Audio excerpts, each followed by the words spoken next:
rest for a while or whatever. And but this is also quite encouraging because science tells us that energy can neither be created nor destroyed. And so that's pretty hopeful, because that means that when the meat sack gives up the ghost, hey, that's an interesting turn of phrase, isn't it? We're the ghost. When the meat sack doesn't operate anymore, the ghost goes on, the spirit goes on, the energy continues. And we know that that then there is life and consciousness after this material death. And why don't we know this a little better? Well, because we are like the tip of the phonograph needle. The universe is the big 33 LP, and we're the needle. All we know is that little point that we can perceive. What they also saw is that there has been prior contact. They saw contact between President Eisenhower and UFOs and their occupants. Some of you, I'm sure, have heard people talk about this. They gave a very good description of all that. They apparently they came and tried to make a deal with the world leaders. Okay, you're the world leaders, and we'll welcome you into the Galactic Federation, but of course you have to have someone who speaks for Earth. And stop and think about it. Who speaks for Earth? Nobody speaks for Earth. Putin doesn't speak for Earth. Bush doesn't speak for Earth. In fact, if the polls are correct, he doesn't even really speak for the United States. But so we are going to have somebody who speaks for Earth. And I'll take this opportunity to share this with you. You probably already heard me rant and rave at some time or another about the New World Order and about the North American Union and yada, yada, yada. I want you to understand, philosophically, I am not opposed to globalism. We are one humanity. We are one human race. We all occupy this small blue world that's out on the outer fringes of one of the outer galaxies. I mean, let's face it, we're in the boondocks out here, basically. And but we are all in the same boat. We're all on the same world.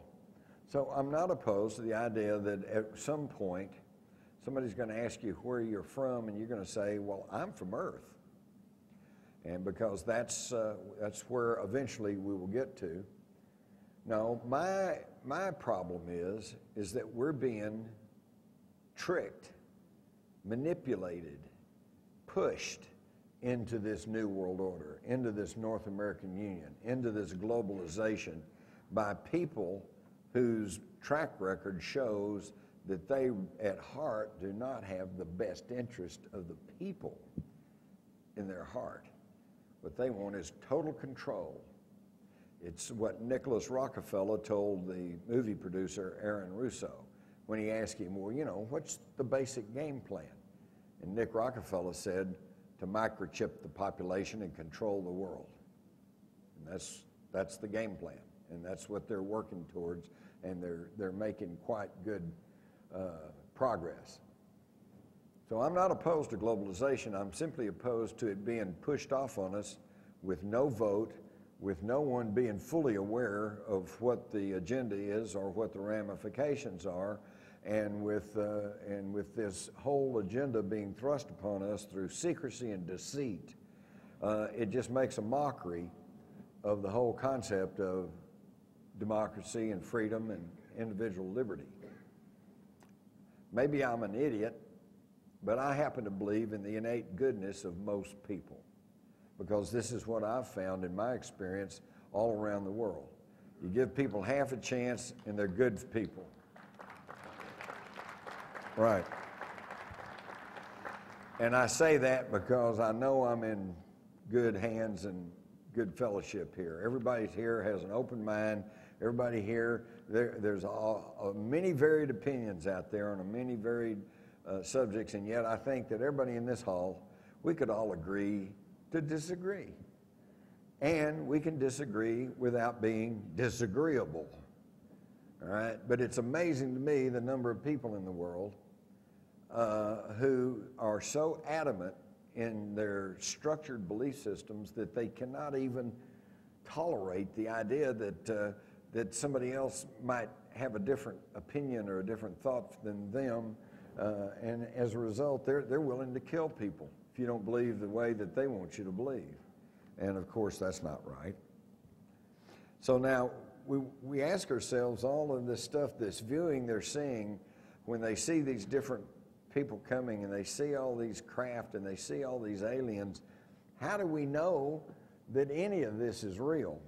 Well, again, you have to look for feedback.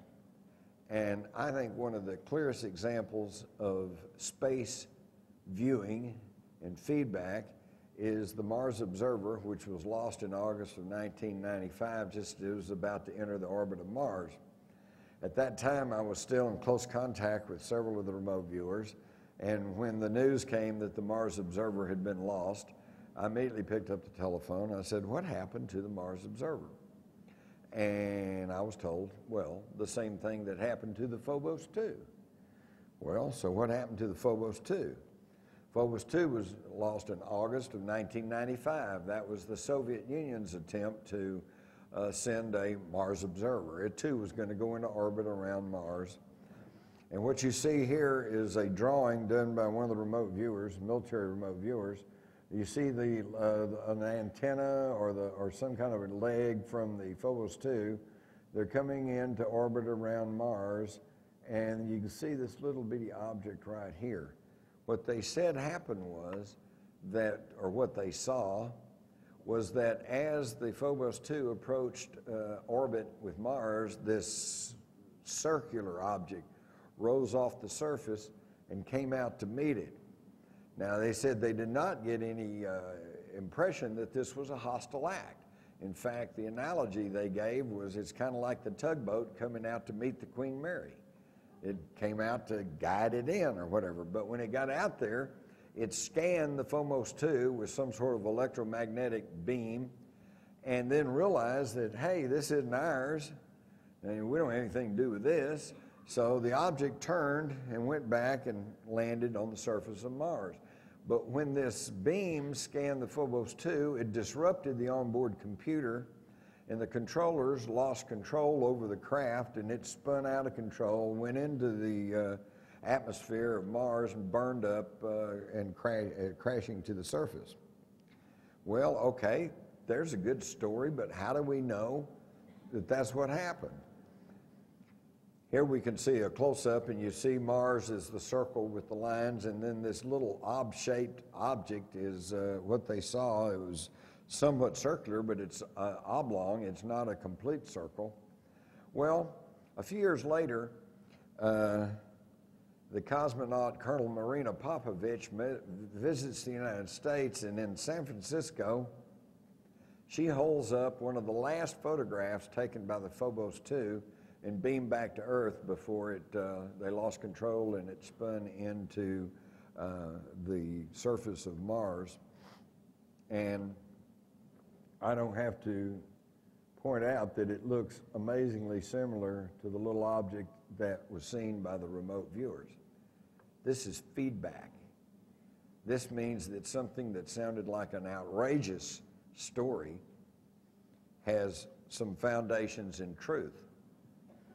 Now, you can read about the 1996 UFO study that I commissioned in my book, Alien Agenda. You can read some of the more up-to-date information about remote viewing and also where a lot of the remote viewers are today, what they're doing, in a new updated version from New Page Books that also includes a very comprehensive index, which I always like. To me, a book without an index is just, you know, forget it, because you can't go back, you can't find anything. And so both of these books would detail even more and more of what I saw about, not what I saw, but what I report on the remote viewers and what they have seen in their views of extraterrestrials and UFOs. You can also visit my website, jimmars.com, And if you want to keep up with, I post all the wild stories that you probably won't find in your mainstream establishment news. But I guess I'll wrap up at this point by saying that even though the military and through their mouthpieces in the mainstream media would like you to think that the sightings down at Stephenville all took place on January the 8th, the reality is that they began on January the 1st, and as far as I know, are continuing right up to this very day. But of course, you don't get to hear about that, because if they can keep it confined to that one day, to that one sighting, then their cockamamie excuses like, well, it was two airplanes that happened to cross paths at the same time, or it's the 10 F-16s flying around, or it's a sundog. That was one, a perihelion, I think is what they call it. We know as a sundog. That's a reflection off ice crystals in the upper atmosphere when the sun's out. That one fell by the wayside pretty quick when it was pointed out that about half of these sightings down there took place at night when the sun wasn't even up. So yes, all that's continuing. I'll leave you with the old Chinese curse. May you live in interesting times. And we are living in interesting times, and I thank you for your ear and your attention. I don't know if...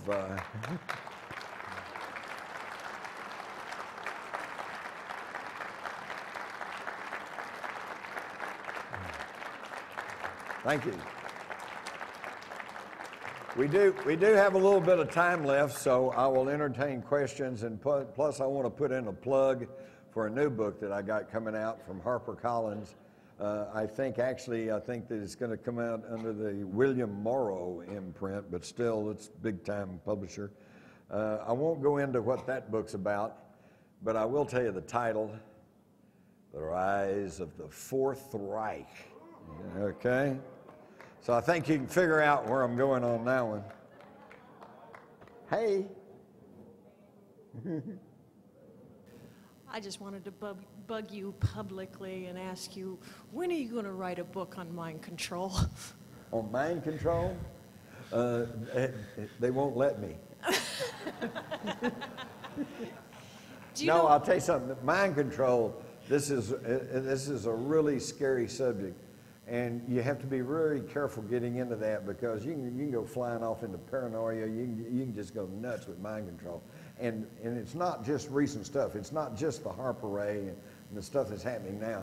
When we brought the Nazis in over this country under paperclip, we all know we brought in their rocket scientists, but what we don't know is we brought in their mind control experts and the people who were trying to figure out how to modify human behavior through drugs, hypnotherapy, just all kinds of things.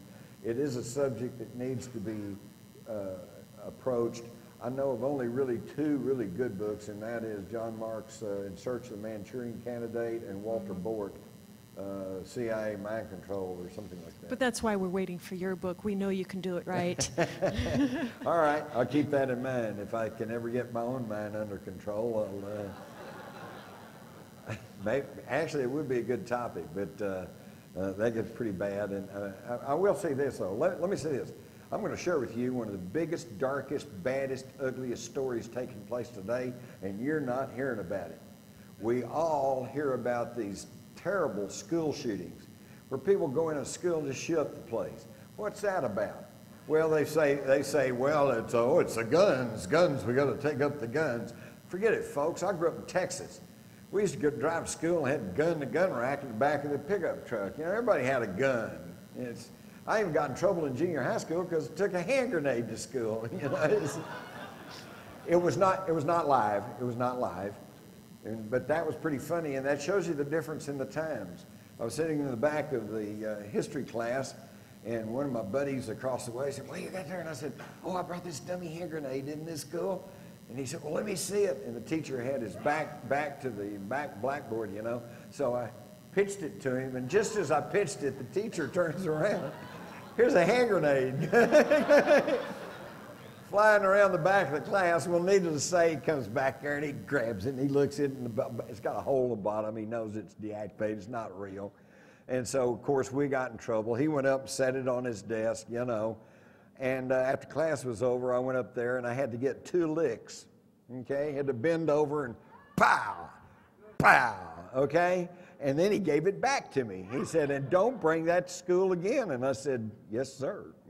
And I didn't.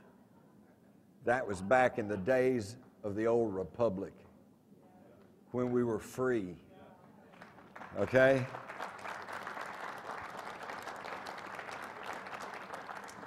I also often got in trouble because I was an avid reader, and the class would try to be reading something out of one of the textbooks. I'd be 2 chapters ahead. So needless to say, I was bored. So I'd end up looking out the window, daydreaming a little bit, and the next thing I know, they're coming around, they rap me on the hand and say, Jimmy, pay attention, stay with the rest of the class. Yes, ma'am. That was all that was. Today, they would send me to the nurse who's been conditioned, trained, educated to say, well, I think your son has attention deficit disorder. You need to go take him to the doctor and you need to get him on medication. And they put me on Ritalin or on Prozac. Prozac, by the way, the proper name is fluoroxide, because it's 94% sodium fluoride, okay, which was used to put in the water of the concentration camps of the Nazis and in the Gulag and in Soviet Russia to keep the inmates pacified and non-resistant. And if you think that sounds pretty bad, just stop and think that's what they're putting in your water, okay?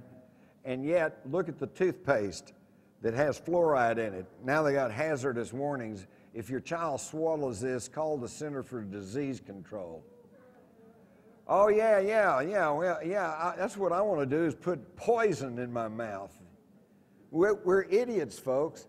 And then we wonder about these school shootings because you don't hear much about this. You have to read the last paragraph of the story or way down in there, and you find out every single one of these idiots that are shooting up the schools are either on psychotropic drugs or are just coming off of psychotropic drugs, which apparently is even worse than going on them. And what it does is it wipes away your inhibitions. It wipes away your critical thinking and your morality and your moral compass, and it intensifies whatever you're feeling. So if you're a young adolescent and your hormones are raging anyway, and you're thinking, oh man, nobody likes me and I'm being picked on, and one of these days I'm going to be Spider-Man, I'm going to be a guy I'll take on, and then this is intensified by a factor of 10 and your inhibitions are taken away, and then they wonder why there are these school shootings. But you haven't heard any of that, have you? They don't point to these drugs, do they? And you know why? Because last year alone, the pharmaceutical industry spent over $3.5 billion on direct-to-consumer advertising, and there's not one newspaper, there's not one TV station, not one network, not one cable in this whole country that wants to risk losing one of their largest advertisers. So they keep it bottled up. And meanwhile, innocent kids keep dying. It's the biggest story going unreported today, and it all has to do with money and power and control. It's terrible. Yes. Mr. Marks, thank you very much. I want to thank you on behalf of me and my wife. We are apprenticed into this new field. We started your book, The Alien Agenda, almost 3 weeks ago. And the point is this one. I just spent the last year to learn about what you call the New World Order. I was completely into the Matrix just 1 year ago. And my point is that this one, it looks to me like a normal, almost continuing of this journey. The question that you were talking before, and this is also my personal opinion, probably most of you already know about it. If I was an alien species, if I wanted to somehow to control us, what better way would be than just use part of our government voluntarily or involuntarily, could be, I don't know, mind control or maybe just through, I don't know, whatever. My point is, I don't think this, what the government, according to what the government is preparing for us, looking at the facts and the New World Order and the liberties that we're losing, and unfortunately all the violence that we see coming to us, like happened already in Germany during the Hitler and many other times, I don't think these aliens, they're really our friends, if that's unfortunately, and that's my personal belief. When I see like a New World Order acting like we know they acted, this is not a conspiracy, they are facts, And just 3 weeks ago, I started to understand that maybe there are more than just humans planning this for us. Maybe somebody else from another planet that want to use our resources and try to control us. And what better way to use our own laws to submit us? Right. That's my question, and please give me your feedback. Thank you.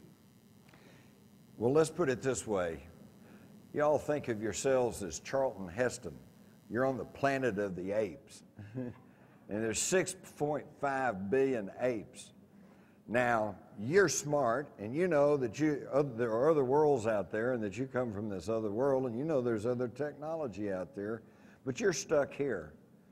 How are you going to control 6.5 billion apes? You can't. Anybody remember the opening scene of the X-Files movie where they had the two cavemen and they go in the cave and encounter this reptilian alien type, and he kills one of the cavemen, but the other caveman kills him. It was 2-1. He got in a lucky shot. So that was just 2-1. You can imagine what it'd be like 6.5 billion to 1. So how do you control the planet of the apes?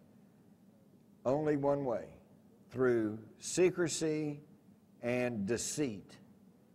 And you keep the apes fighting with each other, and you keep them disunited, and you keep them conflicted, and you keep them arguing with each other.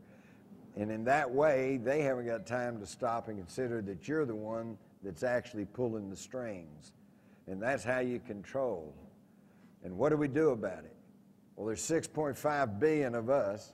There's a whole lot more of us than there are of them. So all we got to do is get the education going with the small e, not formal school education, but just knowledge. If we could get people to understand what's really going on, then again, back to what I said earlier, that I think most people are good-hearted, they're well-intentioned, they want what's best for everybody, and I think that we could regain true freedom and liberty for this country. But look where we are. Let's go back to 2004, okay? You could vote for George W. Bush, the Republican, who was an oil man and a Skull and Bones secret society member. Or your choice was you could vote for his cousin, John Kerry, Democrat, oil man and Skull and Bones member. Is there really any choice there? No. Now, this time, look, politics, political year. Everybody's going back and forth. And it's Obama this and Hillary that and John McCain, blah, blah, blah. Behind John McCain is Henry Kissinger. Behind Obama is Zbigniew Brzezinski. Behind Hillary is the Bilderbergers. She's the first American First Lady to attend Bilderberg meetings, and she didn't just attend the meeting, just sit there and see what was going on. She was at the front door greeting people when they came in, which is their time-honored method of introducing their proteges to the membership. Or if you want to reach down, you might even go find Mike Huckabee.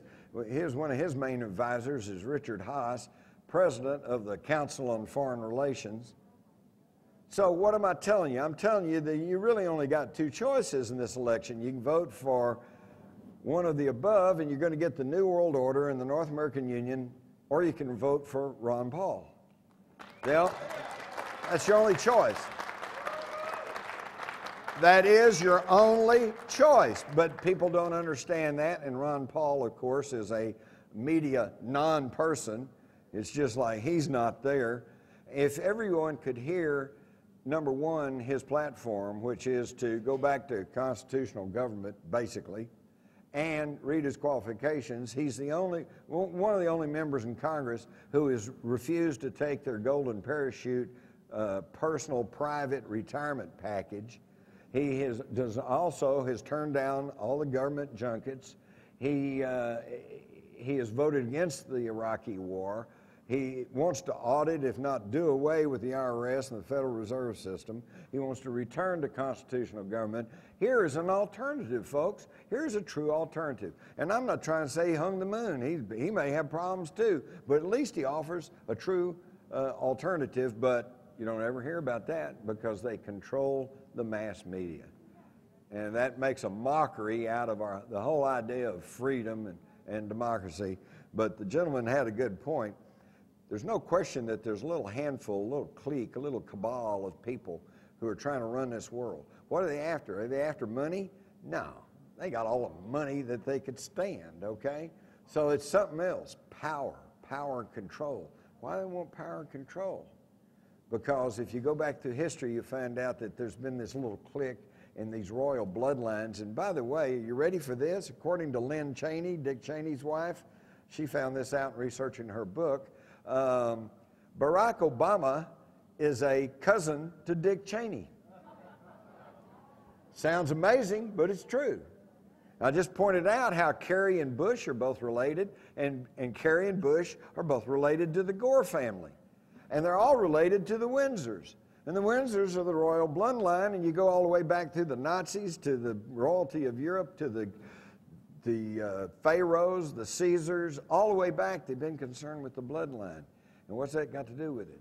Could it be that this bloodline tracks back to the ancient Anunnaki, those who came from the heavens and colonized the earth? And could they be this small handful of people who are trying to control this world so that they can get control over their globalization, so then they can present the united front of Earth to the Galactic Federation and then be in control of this entire planet?